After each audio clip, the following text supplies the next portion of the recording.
Une nouvelle affaire d'ingérence étrangère s'invite dans la campagne présidentielle. Cette fois, la cible principale est le potentiel candidat social-démocrate Raphaël Glucksmann et sa compagne Léa Salamé.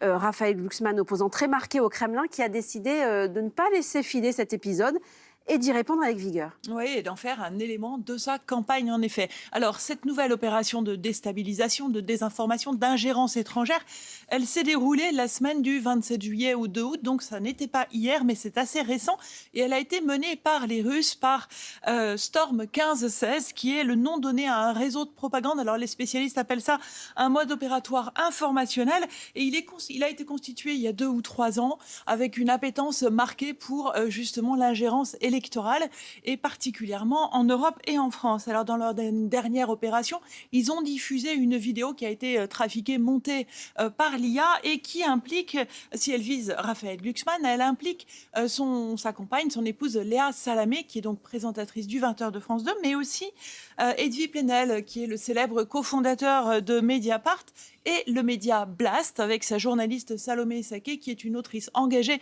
et une figure notable des réseaux sociaux. Donc c'est une manipulation qui est relativement sophistiquée, qui avait un niveau de visibilité relativement faible selon des sources sécuritaires contactées par l'AFP. Et d'ailleurs, ce groupe avait déjà attaqué Édouard Philippe, et selon mes informations, Gabriel Attal serait aussi victime, mais alors peut-être pas du même groupe. En tout cas, là, il n'y avait pas eu trop de réactions. C'est Nathalie Loiseau qui avait pris la main, mais c'était resté assez faible. Alors que là, Raphaël Glucksmann a réagi vivement ces dernières heures en postant un message sur les réseaux sociaux. Absolument. Alors, on comprend son inquiétude face à cette attaque, à son émotion familiale sans doute, mais la réaction, elle surprend un peu par sa vigueur, et surtout, elle est assez tardive parce que Edwy Plenel avait déjà prévenu il y a plusieurs jours dans un message très sobre sur les réseaux sociaux de cette attaque de désinformation. Mais donc Raphaël Glucksmann, lui, il a pris les choses en main et il le dit, je le cite, loin de m'intimider plutôt. Leur hostilité, eh bien, elle me motive. Là, je cite Raphaël Glucksmann, qui avait pris l'occasion pour signer la justesse de sa lutte.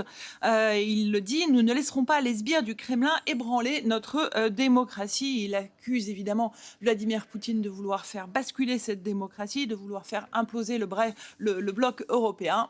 Oui.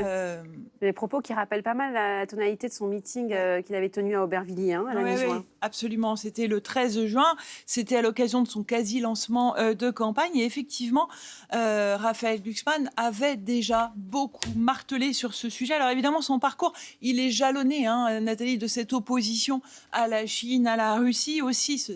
Il est député européen. Il avait pris la tête d'une commission consacrée à ce sujet.